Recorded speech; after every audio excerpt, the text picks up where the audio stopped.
All right. Hey guys, it's Cryo, and we have some big news from Bungie today. I'm a little late to the party, as most of you have probably already gotten your fill of, the news, the scoop, you know, whatever you guys want to call it. Probably from another content creator, another YouTuber, or another, streamer. Um, but I just wanted to go ahead and give my thoughts on it, and I wanted to just review everything that we've got going on here and what Bungie has laid out to us. Congrats, Bungie, on 10 years with Destiny. Let's go ahead and get that out of the way. Thank you for all of the memories and the experiences. Kind of been nice. Now, let's go ahead and look at what we are getting into today. So, first off, we're kicking it off with a little graphic here over what the Frontiers plan is. And if we look at it, instead of what is one big expansion drop, it looks like for the summer of 2025 all the way through to spring of 2026, we are going to be getting two expansions, one of them codenamed Apollo and the other one Behemoth. Um, out of the expansions, what we can expect are new stories, new locations, new missions, new weapons, new gear, new raids, and dungeons. All right, that sounds pretty nice to me, personally. Next, we have our seasonal updates. It looks like we have four. Kind of funny that we're dropping the fresh new episode model and moving on to a seasonal model again. It says here that they're titled as major updates, but let's be real here. It's just going to be the same seasonal model that we're used to. Um, I don't know about y'all, but I don't have the highest of hopes. I don't want them to pull the wool over our eyes like they did with the episodes and it just end up being the same thing that we're already used to. However, what I will say is it would be a welcome change just because episodes, I feel like the whole community has the same sentiment about it just being a little too drawn out and a little bit too slow paced for what we're used to. However, out of these seasonal updates, we can expect new and reprised activities, new gear and artifact mods, new modifiers and challenges, new sandbox meta, and new events. Now, for reprised activities, I really do hope that that means that we might get Menagerie back. We might get either Niobe Labs, even though I kind of doubt, or maybe the Forges. I don't know. I personally only got to do Forges out of the three that I just named, and I only got to do like one at the time. I wasn't a big Destiny player then. I really would just get the expansion, play the campaign, and that was really the extent of it because I was just along for the story at the time. So I would like to see them bring the reprised activities back and just actually get to experience them if possible. I know that a lot of people have been telling them like, "Hey, bring the Leviathan back." And me personally, I would love to do those raids. Like actually sit down and do them because I never got the chance to. Um Next thing is the rewards pass, which I can only assume is the season pass that we all know. I wouldn't say know and love because I know it's not always loved. But the rewards pass, which includes exotic weapon and ornament, legendary weapons and armor ornaments, gear upgrade resources, and cosmetics and more. Again, that's just the season pass that we already know, and we're gonna get four of them, so just be prepared for that. Um, Ultimately, after reading through this section, I have one slight concern, and that is the price point and how they are going to do the whole microtransaction side of this. Now, right now, we pay $60 for the yearly expansion, and we pay about, it's either 15 or 20 for the dungeon key. I want to say it's 20. I think it's like 2,000 silver. So yeah, 20. And then we pay, I believe it's about 15 per season, because I don't think the $10 silver pack is enough, if I remember correctly. Uh, don't quote me on that. But if we're paying 60 for a large, content drop, and we're splitting these down to what they are saying is going to be 2 medium content drops. Excuse me. Oh my god. Um However, if it's going to be 2 medium content drops, then I am a little concerned about pricing. I know that this might be a bit of a sore topic for especially newer players who have just dropped more than $100 on all the DLC, just so that way they can catch up if anybody, got lured in for the end of the franchise, or if anybody has been pulled in by like a friend. Um this can kind of seem to be a little expensive. I mean, the fact that we have to buy all the DLC in order to get caught up is just, it's a tough ask for a new player. Um so I while I hope that, you know, 2 expansions would only be $30, I also know that these are 2 medium-sized expansions. And by let me rephrase that, $30 each, so that way it is a $60 a year. This feels like a slight tough ask unless we merge the dungeon key into it. So if it's gonna be $45 or more, and I don't know how you guys feel about it, but if it's gonna be $45 or more, I feel like Bungie should go ahead and give us the dungeon that is with that half of the year included in the DLC. I don't feel like we should keep doing a dungeon key, especially through Eververse, because silver for a dungeon key for something that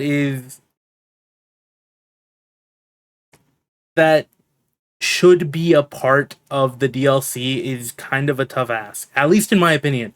I've always felt that way. Don't get me wrong, I've still bought it because I want to play the dungeons, but I can see how that can look unappetizing to a lot of people. And because it especially looks unappetizing to me, but I want to do the content. And that is like a problem. Now, besides that, and I'm going to jump around a little bit here, but it they go into the approachability, which me personally, I feel like cost is something that should be looked at when you go to speak about this, especially given the fact that, we have a legacy collection of DLC now, which good move on them, but it's either 60 or $70, I'm not sure. And then I believe you still need to buy the dungeon keys, you still need to buy Lightfall, and you still need to buy the final shape. So it's still really pricey to get into this game. The only other thing, and they do touch on this here in this approachability section, is it says, first, Destiny is too complex. With literally hundreds of activities, you practically need a PhD to decide what to play and how to get rewards you're looking for. We're going to start to fix this by modernizing our activity UI, the director, to make it easier for everyone to find and launch integrate activities. And we're reworking our reward model to make sure that all of those activities offer meaningful rewards. Our deep dives on activities and rewards go into more detail on these changes in particular. I haven't gotten to look at this quite yet. However, what I will say is I can appreciate them wanting to look at the UI and change it. The UI does feel kind of cluttered at times. It feels like I'm receiving a lot of useless information whenever I am looking at it. I get that we need a map of the solar system. I get that we need a map of our locations. However, I feel like we should also have just a spot dedicated to our pinnacle activities, or a little section that says, hey, you haven't done these pinnacles yet this week. I get that we have the little golden symbol that floats above the planet that basically states, like, hey, you still need to do this, and your pinnacle activity or powerful activity is located here. But it is not enough, in my opinion. I feel like instead of doing that and invading the screen with more icons, give us a little tab. Give us a little tab that we can access that just has a quick launch into our pinnacle activities for the week. I feel like that would be a great change. That's me personally, though. I don't know if you guys have any better ideas. Again, put them down below. I would like to discuss some of these with anybody, to be honest. However, from my standpoint, I feel like that would be a greater way to go about doing it, and I feel like it would be a wonderful, like, quality of life change. Um, the next thing that I really want to get into is this section right here that says gear and challenge should matter. Even great activities stop mattering if the challenge dries up and rewards aren't worth it. So we're investing in a greatly improved challenge customization system to let players of any skill range find the right challenge level for them, with rewards that improve based on challenge level you take on. These won't just be simple incoming damage increases either. The team is cooking up some great gameplay modifiers that give enemies some exciting tools to mix things up on every run. We will have a deep dive coming soon to show off some of these new threats. I like this. Now, my concern. Before we get into the good stuff, let me give my concern here.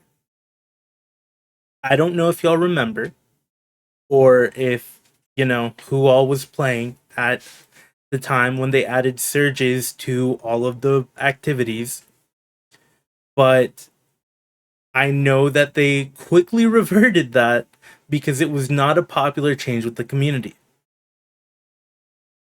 Now, I personally did not have a good time with this, and I thought that these were maybe going to be toggleable because I hadn't read through the patch notes or anything. I just kind of heard about it in passing with people, and I was like, oh, hey, that seems pretty cool. And I thought it was going to be something that we could toggle on or off if we wanted more of a challenge. I, at the time, was trying to get a couple of my friends in on the game and teaching them Spire the Watcher, because they had the game for a couple weeks. We got them to light level. This was going to be, I believe, their second dungeon that I was going to run them through. And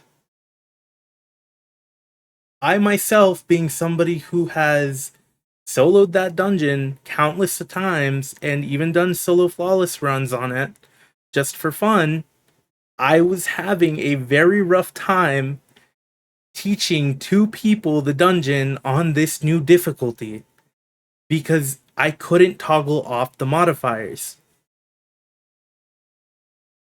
We struggled through opening encounter, and we struggled on Akelos, and I do not believe we even got to Persis. I think we defeated Akelos and we packed up for the night. Now, my issue is I don't want them to increase the difficulty unless we want to. I feel like they should keep the difficulty where it's at, so that way, if it's a situation like mine where I'm running new players through it and I'm trying to teach them and have them do the mechanic by themselves while I explain it, we can still get the dungeon done. For a first time clear, I think that the current difficulty level that things are set to, and for a first timer, I think it's a perfect difficulty. And you guys can tell me if I'm wrong, but again, for your first few clears, I think this is a perfect like level to be at because it's challenging, but it's not challenging to the point where it feels impossible. It makes you use your brain a little bit and it makes you need to like actually realize what's going on during your first few clears before you can actually shut it off and celebrate and be like, "Oh, I can do this with my like eyes closed."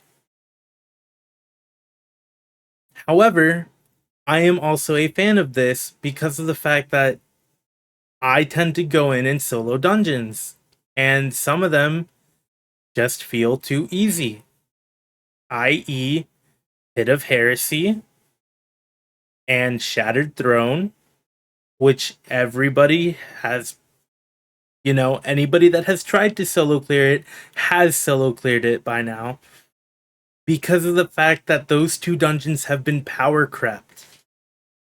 And them adding like a little challenge modifier to this would be nice. I feel like it would revive a bunch of the dungeons that don't get a lot of love right now. Especially like Prophecy too. Even though Prophecy, I will say, is a little more it's a little more difficult than Poe. It's a little more difficult than Shattered Throne, at least in my opinion. But that's my take on this section. The other thing is, it goes into the rewards. It says, as for the rewards, there will be higher tiers of the legendary gear. Think adept weapons and artifice armor that will be available from these higher challenge ranges and a much wider variety of activities. Now, my question. Will this gear be better than adept and artifice armor if we do it on the hardest? Or will adept and artifice still be the best armor? I only ask this because I I wouldn't say I struggle to get adept and artifice items, but I don't get to clear master raids as much as I would like to. And that's because I don't always have a team that I can run with. Because the times that I can play are really difficult to get people on. Everybody has work, everybody has their own things going on, which is also why I've kind of turned like my head more towards the solo content, like soloing dungeons, trying to learn how to solo certain grandmasters. It has just kind of been where I've been forced into because me personally, I love raiding and I love getting a team together for a master dungeon, but it's a little difficult. And I know, oh, you can just LFG, but at the same time, LFG isn't always the best. I know players that absolutely hate LFG. I have a couple friends that refuse to go in there, and so I always typically end up going in by myself. um, but this would be nice to have is if, we can have this better armor in lower manned activities like the dungeons, which would be great. Or if we could, like, let's say, increase the difficulty of a solo dungeon if we're confident in it, we can still grind better armor. And I like the thought of that.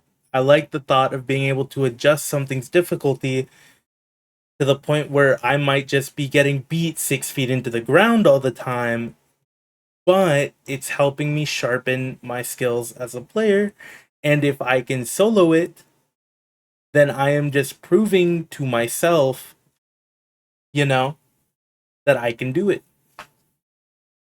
And that's something that I like. That's how I feel about it. That's my thought process with it. Now, there is one more thing that the document goes over. I don't really want to get into too much detail of it just because I don't feel like I am necessarily equipped to give my 100% opinion on it. However, we will go over it very quickly, and it is this them going over Apollo. Um, and let's see, where is it? Here it is. They talk about it being non-linear and what that means. And so, previously in stories like The Final Shape, you experience the story as A to B to C to D in a nice straight line. In codename Apollo, our story takes place over dozens of threads you'll explore and discover.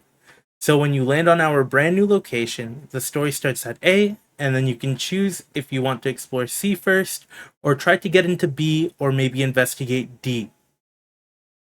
And the options you didn't choose, don't worry. Those other options are still open for you to go back and play through. You'll need to. Now, my thoughts.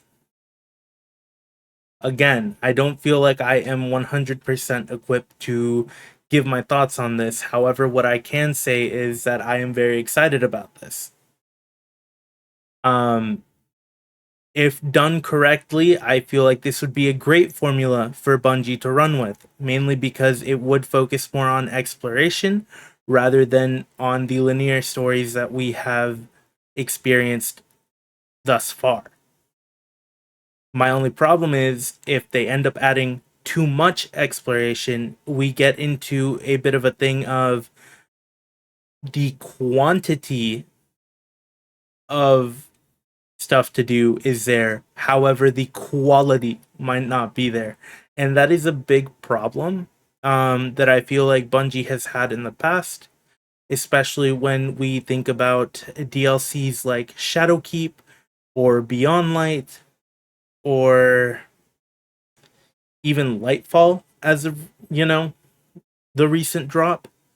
Um, the quantity of stuff was there. The quantity of just things to do was there and time to sink in was there, but the quality of that stuff, it just did not feel right. It felt boring, it felt monotonous, it felt long, and it's been something that has even plagued a lot of the seasons. I feel like we're very excited for a season when it first drops and we're like, "Oh, this activity is like fun and great and whatever." But after like the first 2, 3, 4 weeks, it's not shiny and new anymore, and we kind of just realize like this is more of just the same thing that we've been doing just with a different coat of paint. And I I really hope that this isn't the case. This is just my take on it. Again, I don't really want to go into too much detail just because I don't feel super equipped to talk about it, but it's just my thoughts on it. I'm very excited. I feel like if done right, this would be amazing for the franchise. But again, quality and quantity are two things that we need to keep like noticing and two things that we need to keep at the forefront. Now, that's really all that I wanted to talk about with this article. I will have it linked below in case anybody wants to go through it and read it and maybe follow the other links. I know I will be doing more reading personally. Um Besides that, uh let's have a good discussion down below. Give me your thoughts. Let me know how you feel. Subscribe, like, the video if you liked it, you know, type beat. And yeah, besides that, have a good night.